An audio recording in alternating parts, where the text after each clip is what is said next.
Israel ফিলিস্তিন পুরোদমে যুদ্ধ চলছে, আর এই যুদ্ধের সর্বশেষ আন্তর্জাতিক গুরুত্বপূর্ণ আপডেট সংবাদ জানিয়ে দিব। শুরুতেই শিরোনাম। সুখবর, আমেরিকাকে অপমান করেছি, ফিলিস্তিনিদের জন্য সব রকম সমর্থন অব্যাহত থাকবে, হুথি নেতার ঘোষণা। এরপর জানাবো রাশিয়া ইউক্রেন সংঘাত, মার্কিন নির্মিত F-16 জঙ্গি বিমান ভূপাতিত করার জন্য পুরস্কার ঘোষণা। এরপর জানাবো ইউক্রেন সংঘাতের মূল কারণ দূর করতে হবে, রাশিয়ার পররাষ্ট্রমন্ত্রীর ঘোষণা। আরও জানাবো দক্ষিণ চীন সাগরে চীন ও রাশিয়ার নৌ মহড়া শুরু। এবং সর্বশেষ জানিয়ে দিব ইরানের বিরুদ্ধে ইসরায়েলের হুমকি আত্মহত্যার শামিল। এতক্ষণ শুনছিলেন গুরুত্বপূর্ণ সংবাদ শিরোনাম, এখন জানিয়ে দিব বিস্তারিত। আমেরিকাকে অপমান করেছি, ফিলিস্তিনিদের জন্য সব রকম সমর্থন অব্যাহত থাকবে, হুথি নেতার ঘোষণা। ইয়েমেনের হুথি আনসারুল্লাহ আন্দোলনের প্রধান আব্দুল মালেক আল হুথি বলেছেন, মার্কিন সামরিক বাহিনীকে হুথি আনসারুল্লাহ আন্দোলন সমর্থিত সামরিক বাহিনী অপদস্থ করেছে এবং প্রতিরোধ যোদ্ধাদের জন্য সব রকমের সমর্থন দেওয়া অব্যাহত রাখবে। গতকাল ইয়েমেনের রাজধানী সানায় দেওয়া এক বক্তৃতায় আব্দুল মালেক আল হুথি বলেন, ইয়েমেনের প্রতিরোধ যোদ্ধারা ফিলিস্তিনিদের প্রতি দৃঢ়ভাবে সমর্থন দিয়ে চলেছে এবং ইয়েমেনি যোদ্ধাদের প্রতিরোধের কারণে মার্কিন বিমানবাহী রণতরী লোহিত সাগর থেকে পালিয়ে যেতে বাধ্য হয়েছে। গত সপ্তাহে মার্কিন বাহিনীর ডুয়ার্ট ডি আইজেনহাওয়ারের নামে বিমানবাহী রণতরী লোহিত সাগর থেকে প্রত্যাহারের নির্দেশ দেওয়া মার্কিন সেনা কর্তৃপক্ষ। আব্দুল মালিক আল হুথি তার বক্তব্যে এই ঘটনার প্রতি ইঙ্গিত করেছেন। ফিলিস্তিনি প্রতিরোধ যোদ্ধাদের প্রতি সমর্থন জানিয়ে হুথি আনসারুল্লাহ আন্দোলন সমর্থিত সামরিক বাহিনী গত কয়েক মাস ধরে লোহিত সাগর ও ভারত মহাসাগর অঞ্চলে ইসরায়েল এবং তার মিত্রদের জাহাজে যে হামলা চালিয়ে আসছে তা বন্ধ করার লক্ষ্যে মার্কিন বাহিনী ভূমধ্যসাগরে আইজেনহাওয়ার বিমানবাহী রণতরীটি মোতায়েন করে। কিন্তু ইয়েমেনিদের প্রচণ্ড হামলা ও প্রবল রোধের মুখে আইজেনহাওয়ার বিমানবাহী রণতরী মার্কিন বাহিনী প্রত্যাহার করে। আব্দুল মালেক আল হুথি বলেন, ফিলিস্তিনিদের প্রতি সমর্থন দিতে আমাদের সমস্ত প্রচেষ্টা অব্যাহত থাকবে এবং ইসরায়েল ও তার মিত্রদের কারোর প্রতি ইয়েমেনির যোদ্ধারা কোনো ছাড় দেবে না। ইয়েমেনের জনগণের আহ্বানের প্রতি সাড়া দিতে আব্দুল মালেক আল হুথি সৌদি আরব প্রতি আহ্বান জানান। তিনি বলেন, রিয়াদকে অবশ্যই ইহুদিবাদী ইসরায়েল ও আমেরিকার প্রতি সমর্থন দেওয়া বন্ধ করতে হবে। তিনি বলেন, মহান আল্লাহ বর্তমান যুগের দলপর্দী শক্তি আমেরিকাকে ইয়েমেনের জনগণের হাতে অপদস্থ করেছেন। মার্কিন নির্মিত F-16 জঙ্গি বিমান ভূপাতিত করার জন্য পুরস্কার ঘোষণা। রাশিয়ার যে সেনা সর্বপ্রথম মার্কিন নির্মিত F-16 জঙ্গি বিমান ভূপাতিত করবে তাকে বিশাল অঙ্কের অর্থ পুরস্কার দেওয়ার ঘোষণা দিয়েছে রাশিয়ার বেসরকারি কোম্পানি ফোরেস। কোম্পানিটি বলেছে, প্রথম যে সেনা F-16 জঙ্গি বিমান ভূপাতিত করতে পারবে তাকে 15 মিলিয়ন রুবল বা $1,70,000 পুরস্কার দেওয়া হবে। এর আগেও এই কোম্পানি পশ্চিমা সামরিক সরঞ্জাম ধ্বংস করার জন্য রুশ সেনাদেরকে বিভিন্ন সময় পুরস্কার দিয়েছে। সম্প্রতি আমেরিকা, বেলজিয়াম, ডেনমার্ক এবং নেদারল্যান্ড ইউক্রেনকে অন্তত 60টি F-16 জঙ্গি বিমান সরবরাহ করার ঘোষণা দিয়েছে। চলতি বছর শেষ হওয়ার আগেই এসব বিমান সরবরাহ করা হবে। চলতি জুলাই মাসের প্রথম দিকে নেদারল্যান্ড সরকার ঘোষণা দিয়েছে যে তারা খুব শীঘ্রই 24টি F-16 বিমান সরবরাহ করবে। ফোরেস কোম্পানির উপপ্রধান নির্বাহী কর্মকর্তা ইলিয়া প্রচানিন গতকাল এক ভিডিও বার্তায় বলেন, F-15 এবং F-16 জঙ্গি বিমান ভূপাতিত করার জন্য বিশেষ পুরস্কার দেওয়া হবে। রাশিয়ার প্রতিরক্ষা মন্ত্রণালয় এই ভিডিও প্রকাশ করেছে।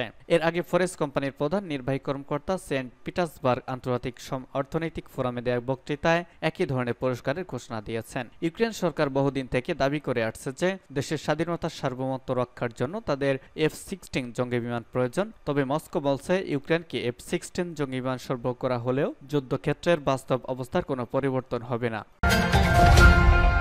ইউক্রেন সংঘাতের মূল কারণ দূর করতে হবে, বললেন সের্গেই ল্যাভরভ। রাশিয়ার পররাষ্ট্রমন্ত্রী সের্গেই ল্যাভরভ বলেছেন, ইউরোপ এবং চলমান ইউক্রেন সংঘাতের পেছনে যে সমস্ত মূল কারণ রয়েছে সেগুলো চিহ্নিত করে তা দূর করতে হবে। গতকাল জাতিসংঘ নিরাপত্তা পরিষদে পররাষ্ট্রমন্ত্রীদের বৈঠকে তিনি একথা বলেন। ল্যাভরভ সুস্পষ্ট করে বলেন, মস্কো এবং কিয়েভের মধ্যকার অচলাবস্থা দূর করতে হলে রাশিয়ার নিরাপত্তার বিষয়ে পশ্চিমাদের পক্ষ থেকে যে ঝুঁকি তৈরি হয়েছে তাও দূর করতে হবে। রাশিয়ার শীর্ষ কূটনীতিক বলেন, রাশিয়া এবং ইউক্রেনের মধ্যে কিভাবে টেকসই শান্তি প্রতিষ্ঠা করা যাবে তার রূপরেখা এরই মধ্যে রাশিয়ার প্রেসিডেন্ট উপস্থাপন করেছেন। রুশ পররাষ্ট্রমন্ত্রী বলেছেন, বৈশ্বিক এবং আঞ্চলিক ক্ষমতার ভারসাম্যকে পুনঃপ্রতিষ্ঠা করতে হবে যাতে বিশ্বের ন্যায় বিচার ও অর্থনৈতিক শৃঙ্খলা ফিরে আসে। তিনি বলেন, একটি বহুমুখী বিশ্বের আর্থিক বা মুদ্রা নিয়ন্ত্রণ এবং বাণিজ্য ও প্রযুক্তিতে কোনো দেশের একচেটিয়া অধিকার থাকা উচিত নয়। গত জুন মাসে প্রেসিডেন্ট পুতিন বলেছিলেন, বৃহত্তর ও টেকসই শান্তি প্রতিষ্ঠা করতে হলে রাশিয়ার ভূখণ্ড থেকে ইউক্রেনের সেনা প্রত্যাহার করতে হবে। রাশিয়ার ভূখণ্ড বলতে তিনি দনেৎস্ক এবং লুহানস্ক অঞ্চলকে বুঝিয়েছেন। এর পাশাপাশি মার্কিন নেতৃত্বাধীন নেটো সামরিক জোটে ইউক্রেন যোগ দিতে পারবে না বলে শর্ত দিয়েছেন পুতিন। তিনি আরও বলেছেন, রাশিয়া ও ইউক্রেনের মধ্যে শান্তি প্রতিষ্ঠার ব্যাপারে যেকোনো চূড়ান্ত চুক্তিতে পশ্চিমা দেশগুলোকেই সই করতে হবে এবং রাশিয়ার ওপর থেকে সমস্ত নিষেধাজ্ঞা প্রত্যাহার করতে হবে। রাশিয়ার প্রেসিডেন্টের এই শান্তি পরিকল্পনাকে প্রত্যাখ্যান করেছে ইউক্রেন এবং পশ্চিমা দেশগুলো। দক্ষিণ চীনের যৌথ নৌমহড়া চালাচ্ছে রাশিয়া ও চীনা বাহিনী। দক্ষিণ চীনের যৌথ নৌমহড়া চালাচ্ছে রাশিয়া ও চীনা বাহিনী। চীন এবং রাশিয়া দক্ষিণ চীনের একটি সামরিক বন্দরে যৌথ নৌমহড়া শুরু করেছে। মার্কিন নেতৃত্বাধীন নেটো সামরিক জোটের সাথে যখন এই দুটি দেশের টানাপোড়েন উত্তেজনা চলছে, তখন রাশিয়া ও চীন যৌথ সামরিক মহড়া শুরু করলো। চীনের প্রতিরক্ষা মন্ত্রণালয় জানিয়েছে, যৌথ সমুদ্র 2024 নামের এই মহড়া গতকাল থেকে গুয়াংডং প্রদেশের ঝাংজিয়াং শহরের কাছে শুরু হয়েছে এবং আশা করা হচ্ছে আরো দু-একদিন মহড়াটি চলবে। এদিকে ইউক্রেন সংঘাত অবসানের লক্ষ্য নিয়ে সম্প্রতি হাঙ্গেরির প্রধানমন্ত্রী ভিক্টর অরবান রাশিয়া সফর করেছেন এবং সে সময় তিনি রাশিয়ার প্রেসিডেন্ট ভ্লাদিমির পুতিনের সঙ্গে বৈঠক করেছেন। কিন্তু অরবানের এই সফরকে ভালোভাবে দেখছে না ইউরোপীয় নেতারা। চীনা প্রতিরক্ষা মন্ত্রণালয়ের বিবৃতি অনুসারে চীন ও রাশিয়ার সেনারা সম্প্রতি পশ্চিম ও উত্তর প্রশান্ত মহাসাগরে টহল দিয়েছে এবং আন্তর্জাতিক এই মহড়ার সাথে আঞ্চলিক পরিস্থিতির কোনো সম্পর্ক নেই। এছাড়া কোনো তৃতীয় পক্ষকে লক্ষ্য করেও এই মহড়া চালানো হচ্ছে না। চীনা রাষ্ট্রীয় সম্প্রচার মাধ্যম সিসিটিভি জানিয়েছে, যৌথ মহড়ায় ক্ষেপণাস্ত্র বিরোধী মহড়া, সমুদ্র হামলা এবং বিমান প্রতিরক্ষা অন্তর্ভুক্ত থাকবে। মার্কিন গণমাধ্যম পলিটিকো বলেছে, হাঙ্গেরিতে অনুষ্ঠিত এই সম্মেলনের পরিবর্তে ইউরোপীয় ইউনিয়নের পররাষ্ট্রনীতি বিষয়ে প্রধান জোসেফ বোরেল একই সময় পররাষ্ট্রমন্ত্রীদের নিয়ে অনানুষ্ঠানিকভাবে এবং আনুষ্ঠানিকভাবে একটি কাউন্সিল আয়োজন করার কথা বিবেচনা করছেন। এর মাধ্যমে হাঙ্গেরির প্রধানমন্ত্রী আমন্ত্রণে অনুষ্ঠিত সম্মেলন বয়কট করা সম্ভব হবে। পলিটিকো বলছে, জার্মানি এবং ফ্রান্স সহ কয়েকটি সদস্য দেশের মধ্যে বিষয়টি নিয়ে আনুষ্ঠানিক এবং অনানুষ্ঠানিকভাবে আলোচনা হয়েছে। এসব দেশ ভিক্টর অরবানের সাম্প্রতিক মস্কো সফরে বিষয়টিকে নিন্দার দৃষ্টিতে দেখছে। বুধবার ওয়াশিংটনে নেটো জোটের শীর্ষ সম্মেলনে 32 সদস্য অনুমোদিত একটি বিবৃতি প্রকাশ করা হয়। এতে বেইজিংকে ইউক্রেনের চলমান যুদ্ধের জন্য রাশিয়ার চরম সাহায্যকারী হিসেবে চিহ্নিত করা হয়েছে। নাম প্রকাশ অনিচ্ছুক ইউরোপীয় ইউনিয়নের একজন কূটনীতিক পলিটিকোকে বলেছেন, একই সময় যদি জোসেফ বোরেল পররাষ্ট্র বিষয়ক কাউন্সিলের আয়োজন করেন, তাহলে হাঙ্গেরিতে অনুষ্ঠিত পররাষ্ট্রমন্ত্রী পর্যায়ের সম্মেলনে সদস্য দেশগুলোর প্রতিনিধিদের অংশগ্রহণ ঠেকানো সম্ভব হবে।